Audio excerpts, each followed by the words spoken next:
going on, everybody? Just a quiet Sunday morning. Beautiful day outside, a little bit of rain.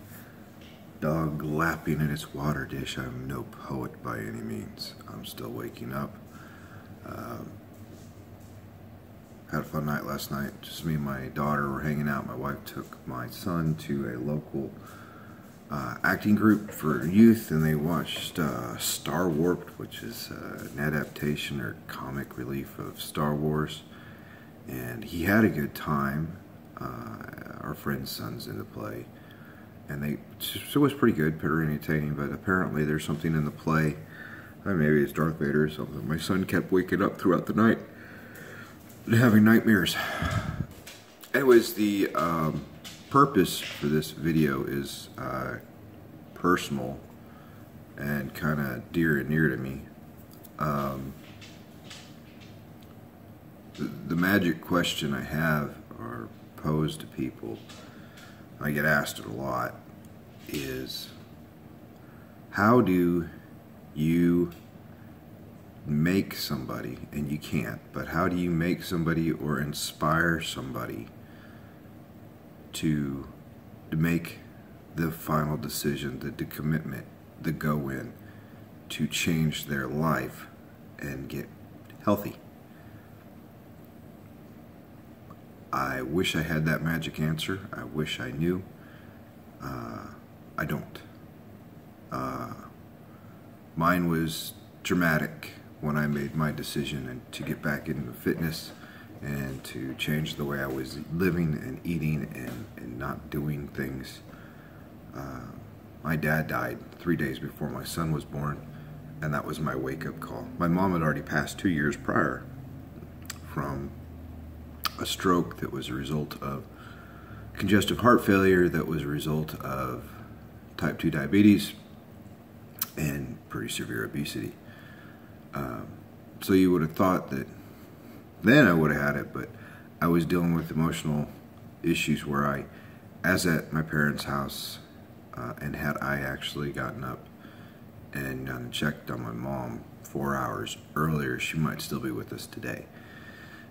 Yeah, so that's where my wake-up didn't happen then, but it did when my dad passed away from colon cancer, which was not hereditary but brought on by, again, poor eating habits. So I did a lot of research on that. That's also why I know so much about stevia and all that other stuff and the myths, and some of it were said to be causing of cancer. Everything freaking causes cancer. Get this straight. Everything out there that we have in these United States and in the world is going to cause us cancer or kill us eventually. Yeah, we're all dying every day. As we get older, we get closer to it. It's an inevitable reality. We can do things to prolong it. We can do things to extend our lives, but we have to do the research and the time and put it all into place and be the ones that make that decision. Which brings me right back to the question I get asked: how do you make somebody get healthy? You don't. It's something that they have to want to make that decision on. And when someone comes to you and they say, I'm going to do this Slim Fast thing, which, if you guys don't know what that is, that's 2 protein shakes a day and then a regular meal. Yeah, once you stop doing that, because that's not sustainable, you're going to go back to your old eating habits because you didn't learn how to eat better and put the weight right back on. But we could talk about that with blow in the face. Dieting is a whole different beast in all of itself. I wish I had an answer to the main golden question. It's still very dear to me. I worry that someday I'll go back to old habits. So far I'm 3+ years strong on this one. And the good thing is I do have my kids, which every day I wake up and every day I go to bed, I give them a kiss on the forehead and tell them I love them. When I play with them throughout the day, I get messages and pictures and talk to them. And they are my driving energy to make sure that I'm around for them. I was mad at my parents for robbing their grandkids of their grandparents when I was just as guilty of not being in shape. So I will do everything in my power.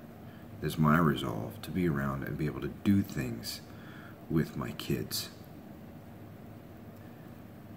but I wish that I could inspire others to do that. I hope I do. A lot of people at 40, I'm 41 now, keep saying, I don't think it's possible. You find the right program and the right thing, and it is. And I'm not, saying this just to say it, but Steve Cook's got an all-around program. Between the big or the lean, if you're semi-decent and committed, the education that they give you and the routines that they give you, which you can save, and the way they explain diets. I've gone and looked at all 4 diets. I'm still doing the war on carbs, and I'll probably do a war on carbs all the way through, just because I know from all the research and experience that I have, my body just does not like carbs. Never will. And there's not much I can do about it. But I do like proteins, and I do like greens. Now, eventually, I'm not going to be as strict on the carbs. Like 50 to 60 grams a day. I'll probably drop, once I get to where I want to be, drop my protein intake to probably 210 and up my carbs to around, I don't know. I got to make that decision when I get there, because I don't see slowing down anytime soon. But the main reason I'm asking is, it's still very dear to me, is I have 2 brothers. I love them to death, and I see this video. I'm not trying to embarrass you guys. I'm not trying to do anything demeaning or anything. I just, I worry a lot because of what Mom and Dad went through and what your guys' health is at. And I wish that if you are listening, that you find passion or find something that drives you to change your eating and physical lifestyles. I know one goes and stands up quite a bit at his day job. He has an awesome heart, and Logan loves working at his comic book shop that he works at, and he's happy. And I tell people all the time, I say, you find what makes you happy, and your life will be happy. It doesn't matter if you're making $50K a year, $100K a year, $1 million a year, whatever. You find what makes you happy, because you can't take it with you, and your happiness is what you have. The health part, he has some few issues going on, and he's a good cook. He is a good cook. So Logan, I do hope that you find some way to be inspired and make that physical change. And Joe, you talk about it a lot, and I'm hoping this time around that you do hold through to it. But just change it and going to protein shakes in the morning and at lunch aren't going to do it. You need to do it as a family. You need to make that change as your dietary. And it doesn't have to be all at once. Just, first week or 2, cut out sodas. Second week, get rid of the big plates, go with the single plates. Cook single servings kind of stuff. I don't know, but it's all preachy there. But I worry about you most. You've got 4 kids. And your breathing and health worries me a lot. And you're my twin, and I can't make you flip that switch to all of a sudden where you're just going to go, all right, I got to do this. You've got to want to do it.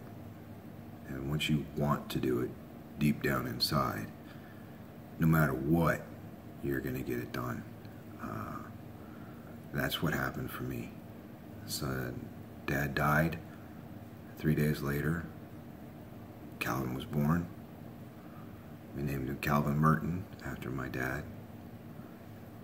And I started my journey. My first year wasn't in the gym. It was about trying to learn what I could do and what I needed to do and what everything was, and then attacking it, knowing that I wasn't going to go for the quick fix. I really do pray that my brothers find a way, have that epiphany to make that change in their life before a heart attack or something worse happens that forces that change or takes their life, which I don't even want to think about. So the question again is, how do you make someone want to change their lifestyle for health, then you don't. And you can't ram it down their throats, and you can't get preachy about it. You can just do your thing. Try to be inspirational. Don't get gloaty or anything. I do post when I have success, and I do post when I've had some noticeable changes that I'm very proud of. I do post links to people and programs that I think that are really, really awesome, that do a great job of educating and helping inspire. But at the end of the day, the person's got to make that decision. That's got to be something that they want to do. And if they can follow it for 21 days, then they can follow it for 42. And it grows. But you always have to remember, it just takes one moment to trigger those old habits, to go back down that lane. So it's a long-term haul. And you're not going to have a perfect day every day. These 21-day shred challenge I'm in with Steve right now, I had 2 days where they were not the best for my diet. I mean, I didn't go crazy, but they weren't, shred challenge worthy, but they, to me, were pretty decent. So, no, it's kind of a melancholy conversation I'm having with my camera here about how to figure out how to inspire people to change their health. Someday, if I figure it out, I'll let you all know. I'm hoping that my brothers do get it figured out. And any of you out there that are struggling with it, I hope you do too. It's a roller coaster for sure, but once you find it, hold on to it, and it'll be amazing. My kids work out with me now, so if you got to think about that too. Not as a guilt thing, but I know that if I teach them now to be healthy, that they'll carry that through and hopefully not have to go through what I went through with my parents, or I went through with my own physique and my own health. And hopefully my brothers too. So anyone out there, if you're struggling or whatever, let me know. I'm not an expert, but I don't mind chatting. And if you want a program or anything, I can recommend several. The best ones I've found so far, is if you're just getting started out, is Scott Herman at muscularstrength.com. Great guy. He's very personable. Some people call him a little bit nerdy because he is. He's just a big kid, and it's awesome. He's into Dragon Ball Z and comics and health, and he doesn't mind sharing that knowledge with people, and he does it pretty freely. Doesn't ask for money or anything. So, yeah. Steve Cook, his Big and Lean programs have been able to take me from the beginner phase that Scott got me through to where I'm at now, and I'm getting there. I know 20, 30 weeks in this program sets that I'm doing, and I think I'm gonna be where I want to be. It'll take about 4.5, 5 years overall said and done, but I think that's the right transformation. Colossus Fitness, Josh and Kyle, they're out of Canadians, a bunch of crazy Canadians, eh? I'll put all the links and stuff in the description below and the URLs, but those guys are pretty awesome. They keep it pretty real. They're a little bit goofy, but they're Canadians, and they are pretty educational, and they're very passionate about fitness, just like Scott and Steve. Those guys are pretty spot on. Another group that I follow is more like a power couple. That's Lex and Lainey out of the UK. They're getting married in the next couple months. And I have a lot of interaction with him. Time zones, I think, but he has responded a few times. He's pretty open, pretty easy with his life. I think what I like about all of these people is they share with you in their vlogs and their Snapchats and stuff just who they are, and they keep it real. They're not somebody fake. What you see is what you get. So find those, you know, for me, I find fitness role models, and they're ones that actually engage with you on a daily basis or weekly basis, you know, that are sincere about it. And I think it's pretty freaking cool. So those are ones that I would check out. But again, if you have an answer for what I'm asking, let me know. But it's something that the person's got to want to make that decision on, and all we can sit here is pray and hope that they find that before something bad happens. Anyways, yes, I am sporting, on a different note, my Arnold shirt. I stayed up too late. Didn't stay up late enough to watch everything, but I got it all recorded, so I got to go back and watch last night's highlights of the Arnold Classics. Anyways, all peace out. Have a great day. It's Sunday. Try to relax. Later day, I'm going to do probably a 22-minute HIIT session, just because I like to, you know, Sundays are day off, but I do like a little activity. So anyways, peace out, everybody, and I'll talk to you later.